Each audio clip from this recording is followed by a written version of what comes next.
ଆଉ ଗୋଟେ ବର୍ତ୍ତମାନ ସାର୍ ଯେହେତୁ କୋଭିଡ ଟିକେ ବଢୁଛି ସ୍କୁଲ ଖୋଲିବ ବର୍ଷା ଦିନ ସେଥିପାଇଁ ଟିକେ ସତର୍କ କରାଯିବ କି?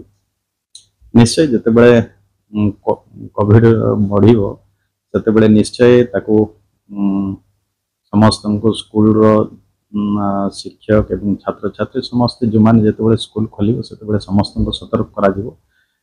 ଏଥିପାଇଁ ସମସ୍ତେ ସାବଧାନ ରହିବା କଥା। ଆକୁ ପ୍ରାଥମିକ ଦେବା ଆବଶ୍ୟକତା ରହିଛି, କାରଣ ଜୀବନ ଗୋଟେ ହେଉଛି ସବୁଠୁ ମୂଲ୍ୟବାନ। ଯେତେବେଳେ ପିଲାମାନେ ଛାତ୍ରଛାତ୍ରୀମାନେ ସ୍କୁଲକୁ ଯିବେ, ଏକାଠି ବସିବେ, ରହିବେ, ତେଣୁ ତାଙ୍କ ଭିତରେ ସତର୍କତା ଅବଲମ୍ବନ କରିବା ହେଉଛି ମୁଖ୍ୟ। ତେଣୁ ନିଶ୍ଚୟ ଆକୁ ଆମେ ଗୁରୁତ୍ୱର ସହିତ ଆମେ ବିଚାର କରିବୁ ଏବଂ ସମସ୍ତଙ୍କୁ କେମିତି ସଚେତନ ରହିବେ, ସତର୍କ ରହିବେ, ସେଥିପାଇଁ ଆମ ତରଫରୁ ନିଶ୍ଚୟ ନିର୍ଦ୍ଦେଶ ଡିଓ ମାନଙ୍କୁ ନିର୍ଦ୍ଦେଶ ଦିଆଯିବ।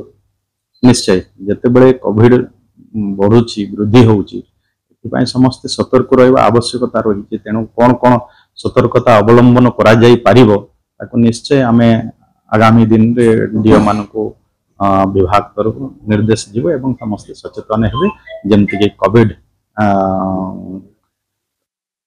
ଯେମିତି ସଂକ୍ରମଣ ଅଧିକା ଯେମିତି ନ ହେବ ସେଥିପାଇଁ ଆମେ ସମସ୍ତେ ସତର୍କ ରହିବୁ।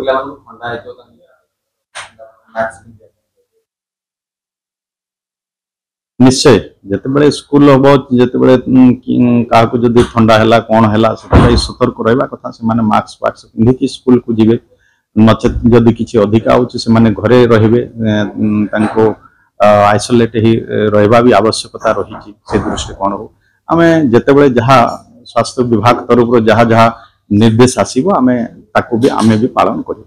ଆଜ୍ଞା, ଗଣେଶ୍ୱର ବେହେରା ଆଉ ଗୋଟେ କଥା କହିଲେ ଯେ ଭୋଟ